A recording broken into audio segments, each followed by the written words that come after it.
And we got in the car and we went to the hospital. When we got to the hospital, they took her away, and they took her and my baby away from me. And I was sent off somewhere else, and I had to assert myself back into the system.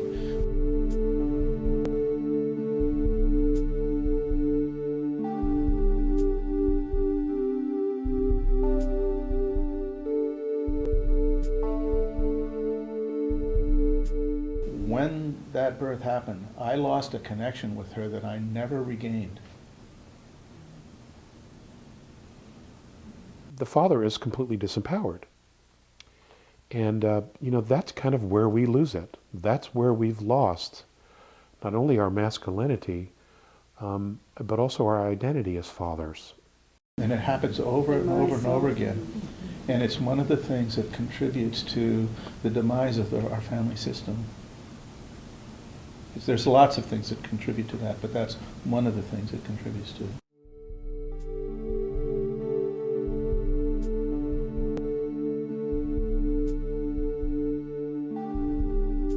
Kimberly had just given birth.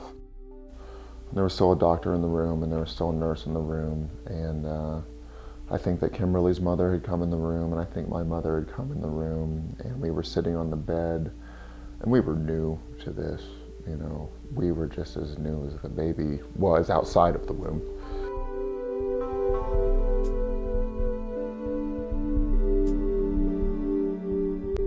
But it was overwhelming to me, and I actually left the room.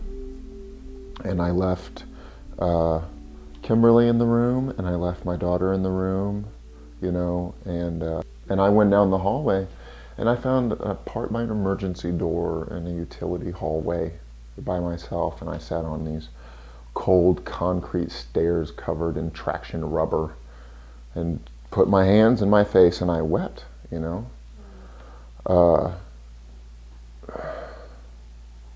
I don't even know if it felt right at the time.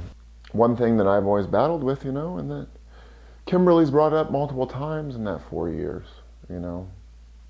is that I did leave the room. She did feel it as an abandonment. Which is an ongoing struggle in our relationship. It's one thing that I go over, I guess it was a regret. This is so important. This is what happens to people in the hospital setting in particular, because you guys go home with this wounding between you, blaming each other for the lack of responsiveness or whatever, the violation or whatever happened between you, when actually it was done to you. Yeah. It's the system that we have to start being angry at. Kimberly and I, we look for a lot of information, and I have been at screenings with you of movies that talk about what the system has done upon us, but there's still that part of me that wants to have the ego like, oh, I didn't let the system do that to me, or it wasn't done upon me, I made the wrong choices. You know what I'm saying? But just as you said that to me, it kind of washed over me that is kind of a reality. Because you pair that right next to the going home with things that we blame on each other and resentments across our sectioned resentments across the board, segregated in our strongholds of these resentments from the same thing. And Kimberly and I have never worked through those, and one of those things was that Kimberly and I had talked about her not getting an epidural.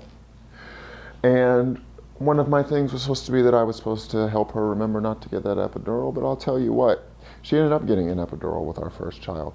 So this issue of separation and disconnection, it's not the mother's fault, it's not the father's fault that he leaves, it's the culture that we've destroyed. The village, extended family, tribe, the basic human context in which children should be born has been lost. And the consequences of that are enormous.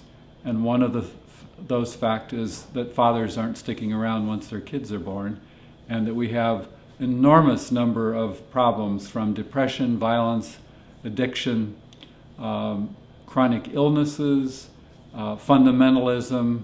There's a whole list of things that I believe are a result of this fundamental disconnection. I like to say that the currency of wellness is connection. And all of my work in wellness, when I look back on it, has to do with the quality of connection. And there's always been a part of me that wanted to resent her for making that choice, but looking back on it and remembering, it was hard not to make that choice, because there are parts of the system that prey on you in a time of need. Part of our entire medical system is to prey on people in a time of need. So what happens is that the men born like this, disconnected men like myself, we grow up looking for the mommy we never had. If we're lucky, we find her and marry her, and we think everything's okay until she has a kid. And then, even though she has similar wounding from growing up the same way, though she probably wasn't circumcised, and that's a major difference with the males, she also has the biological connection with the child from carrying it in her body, and if she nurses it, that continued biologic connection, which should go on at least 2 years, which doesn't usually, but that's the norm for what humans were designed for, more than 2 years. And the better she connects with the child, the more she heals her own wounding, and the harder it is for the dad who is seeing what he didn't get. His childhood wounding is re-stimulated, ripped open, and his defense mechanism usually is to leave, either to leave emotionally, psychologically, like my dad did, or to leave physically. And we know there's a high rate of separations and divorce after children are born. And I believe this all can be traced back to this male postpartum abandonment syndrome,